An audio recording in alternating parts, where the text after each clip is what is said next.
এক পাগল মৌলবী এত জঘন্য কথা বলে ফেলছে যে আল্লাহ যেভাবে নবী রসুল নির্বাচন করতেন ওইভাবে ইউনূসকে নির্বাচন করছে। আমি বলছি এই কথার কারণে ওই মৌলবী কাফের। অমুক কাফের, তমুক কাফের, মিলাদ পড়ে না সে কাফের, অমুক এ কথা বলছে সে কাফের। উনি মানে কুফুরির এজেন্সি নিয়ে বসে আছেন বাংলাদেশে। আমাদের ডক্টর ইউনূস সাহেবের মতো যোগ্য একজন নেতা কি পেয়েছি? এত নির্বাচন করে পাইনি। এটা আল্লাহ তাআলা ওনাকে বসিয়ে দিয়েছেন। অনেক আমাদের অর্থনীতির দায়িত্বে অনেক একজন দায়িত্ব নিয়েছেন এবং বিভিন্ন ক্ষেত্রে মোটামুটি অনেকে দায়িত্ব নিয়েছেন। এগুলি একটা নির্বাচনের মাধ্যমে আসছে না, চয়েস করা হচ্ছে, বসে দেওয়া হচ্ছে। সামনে তাই হবে। এটা একটা বিশ্ব ব্যবস্থার কথা বলছি, নিউ ওয়ার্ল্ড অর্ডারের কথা বলছি। আগের সেই আব্রাহাম লিঙ্কনের সেই সিস্টেমে আসবে না, আসবে এখন থেকে সামনে এই মনোনয়ন সিস্টেমে আসবে। এটা বুঝিয়েছিলাম এখন থেকে যারা আসবে, আপনি নিজে যদি আসেন, আপনিও হয়তো আপনার যোগ্যতা আছে, বিশ্বস্ততা আছে, আল্লাহ আপনাকে মনোনীত করবেন। আল্লাহ যা চান সৃষ্টি করেন এবং ইখতিয়ার করেন, মনোনীত করেন। এখন খলিফারা যেমন মনোনীত হতো, সেই মনোনয়নের যুগ শুরু হয়েছে, মনোনয়নের বিশ্ব ব্যবস্থা শুরু হয়েছে, তাই না? এইটা বুঝাবার জন্য বললাম। এখন এক্সাম্পল দিতে গিয়ে দু একজন মানুষের নাম আসলে এখন আপনি কি বলবেন যে আপনি ওনাকে নবী বলে ফেললেন? আসলে এই যুগের মানুষের আকল নেই। এক পাগল মৌলবী এত জঘন্য কথা বলে ফেলছে যে আল্লাহ যেভাবে নবী রসুল নির্বাচন করতেন ওইভাবে ইউনূসকে নির্বাচন করছে। আমি বলছি এই কথার কারণে ওই মৌলবী কাফের। এবং আমার লিখিত ফতোয়া আব্বাসী মঞ্জিলে গিয়েছে, আমি 3 দিন টাইম দিয়েছি, সে যদি তওবা না করে আমার মৌখিক ফতোয়া যাবে। অমুক কাফের, তমুক কাফের, মিলাদ পড়ে না সে কাফের, অমুক এ কথা বলছে সে কাফের। উনি মানে কুফুরির এজেন্সি নিয়ে বসে আছেন বাংলাদেশে। কিছু আমাদের বন্ধুরা আছে, কুফুরির এজেন্সি নিয়ে ওনারা ব্যবসা করেন। তো এটা খুব খারাপ জিনিস। আউয়ালু বিদআতিন ফিল ইসলামি আত-তাকফির। ইসলামের প্রথম বেদাত, প্রথম কুসংস্কার হলো এক মুসলিম আর এক মুসলিমকে কাফের বলা।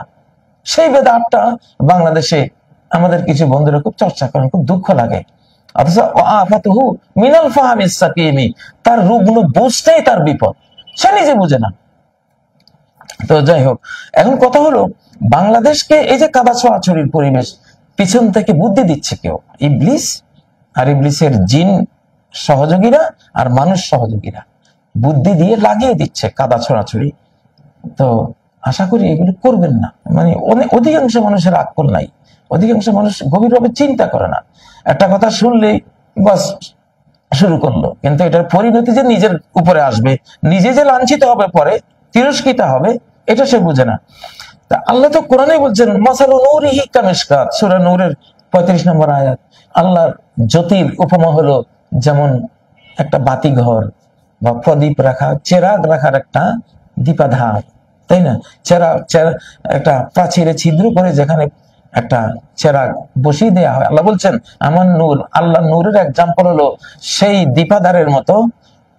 সেই প্রাচীরের ওখানে যেই একটা আধার তৈরি করা হয় প্রদীপ রাখার মতো, তো আল্লাহর জ্যোতি হলো সেই দীপাধারের মতো।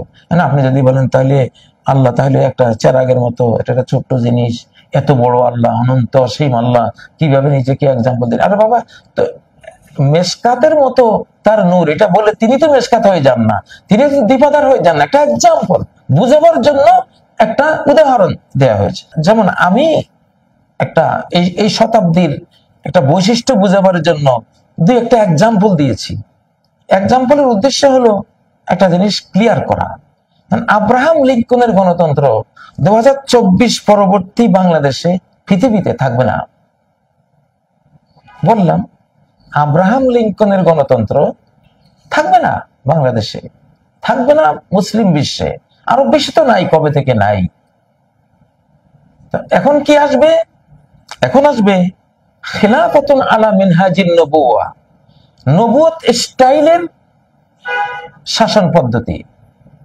মিনহাজ মানে এটা রাজপথ, নবুয়ত মানে তো নবীগণ, নবীগণের এটা নবীজির হাদিস মুস্তাদে আহমদের এবং নাসরুদ্দিন আলবানী সহিহ সিরিজের হাদিস, খেলাফা আলা মিনহাজিন নবুওয়া, পৃথিবীতে নবুয়তের স্টাইলের খেলাফত শুরু হবে। অলরেডি এটা শুরু হয়েছে, শিশু খেলাফার জন্ম হয়ে গেছে। তো সেটা আসে কিভাবে? সেটা কোনো নির্বাচন করে আসে না, সেটা আল্লাহ তাআলা মনোনীত করেন। যেমন হযরত ইমাম মাহদিকে আল্লাহ মনোনীত করবেন, সেটা আমরা ভোট দিয়ে তাকে মাহদি বানাতে পারবো না। উনি আল্লাহর মনোনীত হয়ে তিনি ইমাম মাহদি হবেন। আচ্ছা, হযরত ঈসা আলাইহিস সালাম আসবেন, প্রায় 45 বছর বিশ্ব শাসন করবেন। ওনাকে কে ভোট দেবে? কেউ দেবে না, দেওয়ার কোনো প্রয়োজন নেই। উনি সরাসরি ফেরেশতার কাঁধে ভর করে সিরিয়ার যে সাদা মিনারাওয়ালা মসজিদ সেখানে নামবেন। ইমাম মাহদি বলবেন আপনি সালাত পড়ান। উনি বলেন না, এটা তোমরা এই উম্মতের বৈশিষ্ট্য হলো তোমরা একে অপরের ইমাম হও, আপনি ইমামত করেন। তিনি ইমামত করবেন, পরে ইমাম মাহদির পক্ষ থেকে তাকে খেলাফত বুঝিয়ে দেওয়া হবে, তিনি খলিফা। বাস, মনোনয়ন। আমি বলেছিলাম এইটা, যে এখন আল্লাহ তাআলা ইন্না খায়রা মান ইস্তাজারাল কওয়িয়ুল আমিন, সূরা আল কাসাসের এই যে আয়াতটি, গতকালকে এটা বলেছিলাম, আপনাদের মনে থাকার কথা, যে যোগ্য, যে আমানতদার, দেশ তার হাতে তুলে দিলে দেশ বিক্রি করবে না, দেশের অর্থনীতি তার হাতে তুলে দিলে সে অর্থ আত্মসাৎ করবে না, দেশের কোনো দায়িত্ব দিলে সে আমানত রক্ষা করবে, তাকে বলা হয় আল আমিন, বিশ্বস্ত। দেশের স্বাধীনতা বিকাবে না, দেশের সম্পদ আত্মসাৎ করবে না, দেশের মানুষের যে ন্যায্য অধিকার এটা সে নষ্ট করবে না, তাকে বলা হয় আল আমিন। আর আল কওয়ি হলো যোগ্য। এখন থেকে সামনে অন্তত 2090 বা আগামী পুরো 1 শতাব্দী, যতদিন মুসলিম উম্মাহ থাকবে, সিস্টেম হবে কে যোগ্য, কে বিশ্বস্ত, তাকে চুজ করা হবে, তোমাকে দায়িত্ব দেওয়া হবে। এটা যিনি সামরিক যোগ্য, সামরিকভাবে বিশ্বস্ত, দেশ বিক্রি করবেন না, নিজের জীবন সবকিছু বিলিয়ে দিয়ে দেশ রক্ষা করবেন, তিনি হলেন সামরিক খাতের যোগ্য, সামরিক খাতের বিশ্বস্ত। আচ্ছা, যিনি অর্থনীতির ক্ষেত্রে বুঝেন ভালো অর্থনীতি, আবার তিনি আমানতদার, 1 পয়সাও তিনি নষ্ট করবেন না, তিনি অর্থনীতির আল কওয়িউল আমিন, যোগ্য বিশ্বস্ত, তাকে চুজ করবেন আল্লাহ তাআলা, মানুষকে দিয়ে চুজ করাবেন, তাকে ওই দায়িত্বে বসিয়ে দেওয়া হবে। যিনি শিক্ষা খাতের যোগ্য বিশ্বস্ত, তাকে শিক্ষা খাতে বসিয়ে দেওয়া হবে। আমি এই কথাটা বুঝাবার জন্য বলেছিলাম যে এখন আপনারা ভোট দেবেন, আর ভোটে চরিত্র নাই, তার কোনো আমানতদারি নেই, তার কোনো যোগ্যতা নাই, সে একটা দলীয় ব্যানার ব্যবহার করে সে ক্ষমতা আসবে, এই সিস্টেমটা নাই হয়ে গেছে। ইনশাআল্লাহ যে কথাগুলো বলছি প্রত্যেকটা কথা সামনে প্রমাণিত পাবেন আপনারা। আমি বলার কারণে এটা হবে না, আল্লাহ এটা করবেন। কোরআন থেকে, সুন্নাহ থেকে বুঝতে পাচ্ছি, সে বুঝটা আপনাদেরকে বলছি। আমি বললাম এইটা যে আল্লাহ তাআলা নবীগণকে চুজ করেছেন, শেষ জমানার খলিফাদেরকেও চুজ করবেন। নবীরাও নির্বাচনে আসেননি, আল্লাহ নির্বাচনে আসেন না, কোন ওলিও ওলি নির্বাচিত হন না, এগুলো আল্লাহর ইখতিয়ার, আল্লাহ মনোনীত করেন।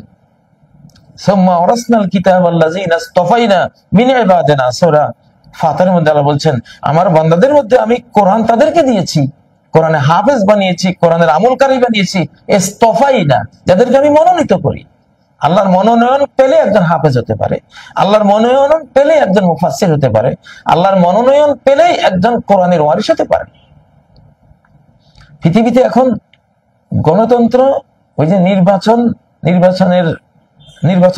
বলে আসলে ফ্যাসিবাদ, আসলে জুলুমতন্ত্র, গণতন্ত্রের নামে জুলুমতন্ত্র, যেটা আমরা দেখলাম 3টা নির্বাচন আমরা পেলাম, শুধুই জুলুম, অত্যাচার আর হলো চর্যবৃত্তি করে ওনারা নেতা হয়ে গেলেন। তো এটা আর নাই পৃথিবীতে, সামনে আসবে না। আসবে কি? আল্লাহর পক্ষ থেকে আল্লাহ নিজে কাউকে মনোনীত করে পাঠাবেন, অথবা বান্দাদের মাধ্যমে মনোনয়ন করাবেন। এই সিস্টেমটাকে বোঝাবার জন্য বললাম যে বাংলাদেশে যেটা হয়েছে, 53 বছরও আমরা আমাদের ডক্টর ইউনূস সাহেবের মতো যোগ্য একজন নেতা কি পেয়েছি? এত নির্বাচন করে পাইনি। এটা আল্লাহ তাআলা ওনাকে বসিয়ে দিয়েছেন। সূরা আল ফাতির 29 নম্বর আয়াতে বলা হয়েছে যে মুহাম্মদুর রাসূলুল্লাহ সাল্লাল্লাহু আলাইহি ওয়াসাল্লাম এবং তার সাথে যারা আছেন তারা কেমন কাজারাইন আখরাজা শাতাহু, যেমন একটা চারা গাছ যে তার পাতা বের করেছে, তারপর ফাআযারাহু, তারপর এটাকে আরো পাতা এবং কিশলয়গুলো বেরিয়ে শক্তিশালী করেছে। এখন আল্লাহ রাসূল এবং সাহাবীদেরকে স্বয়ং আল্লাহ সূরা আল ফাতির 29 নম্বর আয়াতে একটা চারা গাছের সাথে তুলনা করেন। আপনি কি বলবেন তাইলে এটা কেমন হলো? নবীজির এত বড় মর্যাদা, ওনাকে চারা গাছ কিভাবে বলা হলো? এই যে কথায় কথায় আসলে কিছু মানুষ মোটা বুদ্ধির মানুষ নিয়ে বহুত বিপদ হয়, এরাই সমাজটাকে নষ্ট করে। একটা কথা বুঝে না, নিজে বুঝে না। ও আফাতুহু মিনাল ফাহমিস সাকিমি, তার আফত হলো সে নিজে, তার বিপদ হলো সে নিজে বিপদ, সে নিজে বুঝে না, তার মোটা বুদ্ধি। তিনটা পরিচয়ে বাংলাদেশটাকে রক্ষা করেন। আপনি মুসলিম অথবা আপনি হিন্দু বা বৌদ্ধ, যে কোনো একটা পরিচয় আপনি নেন, আর আপনি বাংলাদেশি, আপনি বাংলাভাষী, বাস। আর কোনো পরিচয় দরকার নেই। দলীয় পরিচয়গুলো থাকুক না। এই দল করলে বলবেন এই দলের এই ইতিহাস, ওই দল বললে বলবেন ও এই দল তো এই করছে। কবি ইকবালের যে শেকওয়া জবাবে শেকওয়া একটা কবিতা আছে, সেখানে দুইটা কবিতা, কেউ জিয়া কার বনু সুদ ফারামোশ রহো, ফিক্রে ফারদা না করো, মাহবে গমে দোষ রহো। মানে এগুলির বাংলা হলো, ইচ্ছে করে লভ্য ছেড়ে ক্ষতির দায়ে পড়ব কেন, ভবিষ্যতের চিন্তা ছেড়ে অতীত তরে কাঁদবো কেন, অবাক হয়ে বুলবুলিদের বিলাপ গাথা শুনবো কেন, আমি তো আর পুষ্প নহি চুপ করিয়া থাকবো কেন। ডক্টর ইকবালের কবিতা।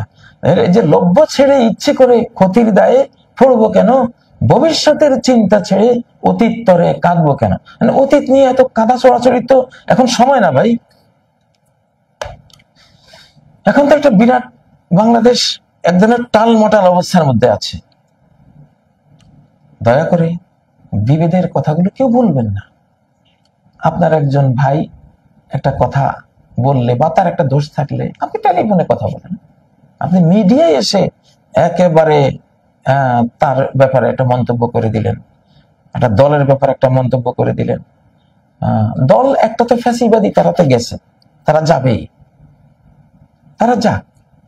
আমি যদি অন্যায় করতাম আমিও যেতাম, আপনি অন্যায় করলে আপনি যেতে পারেন, যে গেছে সে যাক।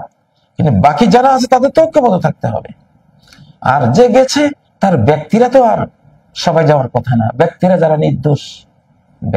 নির্দোষ, জাতি তাদেরকে 2 মাসে নেবেই, সেটা একটু সবর করতে হবে। নবী সাল্লাল্লাহু আলাইহি সাল্লাম তো আমাদেরকে দেশ পরিচালনার আদর্শ শিখিয়ে গেছেন। তো সেই আদর্শে তো মক্কা বিজয়ের দিন সবাইকে ক্ষমা করে দিয়েছেন। 2-4 জন অপরাধী যারা ছিল তাদের বিচার করেছেন। এখন এই বিচারের হাতে যারা ফ্যাসিবাদী ছিল তাদের ছেড়ে দেন, আর বাকিরা আপনারা ঐক্যবদ্ধ থাকেন। কিন্তু আপনারা যদি এইভাবে কাদা ছড়াছড়ি, দোষ চর্চা, একে অপরের বিরুদ্ধে এভাবে আক্রমণ শুরু করেন, তাহলে এই সুযোগটা কেমন হবে? 2 হরিণে, সিংওয়ালা 2 হরিণ দেখেন না ন্যাশনাল জিওগ্রাফিতে, কি লড়াই লাগিয়েছে, ফাঁকে দিয়ে চিতাবাঘ এসে একটাকে নিয়ে গেছে। ওরা তো দুজনে ক্লান্ত, নিজেরা মারামারি করে ক্লান্ত, এখন চিতাবাঘকে ট্যাকেল দেবে কিভাবে, তুলে নিয়ে গেছে। তো এমনটাই ইতিহাসে হয়েছে অতীতে। আল্লাহ তাআলা আমাদের দেশকে রক্ষা করুন। আমাদের এখন ঐক্যবদ্ধ বাংলাদেশ দরকার। সীসা ডালা প্রাচীর। পাকিস্তান যে তাদের প্রোগ্রামের নাম দিয়েছে বুনিয়ানুম মারসুস, সূরা আস-সাফের 4 নম্বর আয়াত, ইন্নাল্লাহা ইউহিব্বুল্লাযীনা ইউকাতিলুনা ফী সাবিলিহি সাফফান, আল্লাহ তাদেরকে ভালোবাসেন যারা তার পথে লড়াই করে, সাফফান সারিবদ্ধভাবে। কেমন সারিবদ্ধ? কান্নাহুম বুনিয়ানুম মারসুস, যেন তারা সীসা ঢালা প্রাচীর। বুনিয়ান মানে প্রাচীর, মারসুস মানে সীসা ঢালা, সীসা ঢালা প্রাচীর। পাকিস্তান এটা ইলহামি একটা নাম, মানে এখন কিন্তু গোটা মুসলিম বিশ্ব একটা সীসা ঢালা প্রাচীর হয়ে যাবে ইনশাআল্লাহ। আমি আমার একটা এপিসোডে বলেছিলাম যে 57 মুসলিম দেশ মিলে অলরেডি একটা মুসলিম যুক্তরাষ্ট্র হয়ে আছে, জনগণ পর্যায়ে হয়ে গেছে ইনশাআল্লাহ। এই জন্য পাকিস্তান আক্রান্ত হয়েছে, তুরস্ক এগিয়ে আসছে, আজারবাইজান এগিয়ে আসছে, সৌদি আরব, তারপরে কাতার, আরব আমিরাটস, সবাই মোটামুটি আসার জন্য রেডি হচ্ছিল। তো এখন আস্তে আস্তে দেখবেন আমরা বাংলাদেশ যদি আক্রান্ত হই, সারা পৃথিবীর মুসলিম 57 দেশেই বাকি 56 দেশ হুমকি খেয়ে পড়বে বাংলাদেশে, ইনশাল্লাহ বাংলাদেশের পাশে আসে দাঁড়াবে। কারণ এটা এখন মুসলিম যুক্তরাষ্ট্র, 4,17,00,000+ বর্গ কিলোমিটারের বিশাল সাম্রাজ্যের মালিক আমরা। আমরা ছোটখাটো না। আমাদের বাংলাদেশ নিয়ে কেউ চক্রান্ত করলে 57 দেশের সমন্বিত মার তার কপালে আছে ইনশাল্লাহ। আকাশের মার তো আছেই। অতএব এই দেশ নিয়ে কেউ চক্রান্ত করবেন না। আর বন্ধুরা, যেই কর্মে যে পেশাতে থাকুন না কেন, রমসাদের ফাঁদে পা দিবেন না। তারাই এখন বিভেদের বীজ বপন করতে শুরু করেছে এই দেশে। এক এক দলকে এক এক ভাবে টের পাচ্ছি, অবস্থা দেখি তো বুঝতেছি যে কোনখান থেকে তারা ছড়ি ঘুরাচ্ছে। ওই যে পাক ভারত যুদ্ধটা দেখবেন, ওখানে যারা পরাজিত হয়েছে, সে পরাজয়ের সেই আফসোস, সে দুঃখ ঘুচাবার জন্য যে কোনো টাইমে এইদিকে তারা অলরেডি তো প্রস্তুত হয়ে বসে আছে, একটা বিশাল বিপর্যয় ঘটাবার পরিকল্পনা করে বসে আছে। এই সময় জাতির মধ্যে অনেকের বীজ যারা বপন করবেন, অযথাই নিজে বুঝেন না, দোষ হলো নিজের। দোষ ভাই কার না আছে? নিজের দোষটা হলো আপনি ঠিক মতো বুঝেন নাই, আপনি না বুঝে আমার সমালোচনা করলেন, বা আমি না বুঝে আপনার সমালোচনা করলাম। এটা তো ঠিক না, এগুলো ঠিক না। সমালোচনা আমার জীবনে আজকে কত 2 দশকেরও বেশি, প্রায় 3 দশক মিডিয়ায় কাজ করি, একটা দিনও তো কারো নাম ধরে সমালোচনা করিনি, আজও করি নাই। অথচ কত আমার বন্ধুরা আছেন নাম নিয়ে একেবারে কত রকমের ফতোয়া দেন, যেন উনি কেবল মুসলিম পৃথিবীতে, ঈমান শুধু ওনারে আছে। আসলে আরেকজনকে কাফের বলে কারা? যার ভিতরে কুফরি থাকতে পারে। একজন মুমিনকে যারা কাফের বলে, তার নিজের ব্যাপারে সন্দেহ আছে। নবীজি বলেছেন, ইল্লা বাআবিহা আহাদুহুমা মান ক্বালা লিআখিহিল মুসলিম ইয়া কাফির, যে ব্যক্তি বলবে তার মুসলমান ভাইকে কাফের, তাহলে বুঝতে হবে যদি ওই মুসলিমটা কাফের না হতে যে বলেছে, তার ভিতরে কুফরি আছে, সে নিজে ওই ডিজিজে আক্রান্ত, ওই রোগে আক্রান্ত। এই জন্য সে আরেকজনকে নিজের আয়নায় বিচার করে। তো এমনটা করা ঠিক না। আর অতীতের এই কাদা ছড়াছড়ি গুলি বাদ দেন, সামনের মহাবিপর্যয় সামনে কিভাবে ঠেকাবেন এটা চিন্তা করেন। ইনশাআল্লাহ আল্লাহ তাআলা তাহলে রক্ষা করবেন। অযথাই কাদা ছড়াছড়ি থেকে বেরিয়ে আসেন। সুবহানাকাল্লাহুম্মা ওয়া বিহামদিক, আশহাদু আল্লা ইলাহা ইল্লা আনতা, আস্তাগফিরুকা ওয়া আতুবু ইলাইক। আসসালামু আলাইকুম ওয়া রাহমাতুল্লাহি ওয়া বারাকাতুহু।